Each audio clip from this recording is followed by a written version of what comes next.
ఈరోజు సడన్గా heart stroke వచ్చి కింద పడిపోయాను.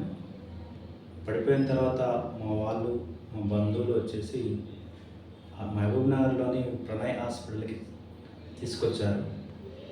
తర్వాత నేను వెంటనే వెంటిలేషన్కి వెళ్ళాను. వెంటిలేషన్కి వెళ్ళిన తర్వాత మా బంధువులు చెప్పినటువంటి సమాచారం ప్రకారం వెంటిలేషన్లో ఉన్నటువంటి ఎక్విప్మెంట్స్, తర్వాత వాళ్ళు చేసేటువంటి చికిత్సా విధానం చాలా బాగుంది. అందువల్ల నేను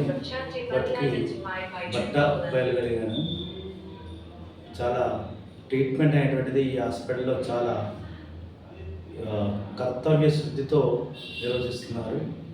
మరియు స్టాఫ్ మెంబర్స్ కూడా, మరియు జిఎన్ఎం నర్సెస్ కూడా, తర్వాత వచ్చేసి మనకు నర్సింగ్ డిపార్ట్మెంట్ కూడా, తర్వాత ఆయా డిపార్ట్మెంట్స్ కూడా చాలా బాగా వర్క్ చేస్తారు ఇక్కడ. Thank you to Pranay sir.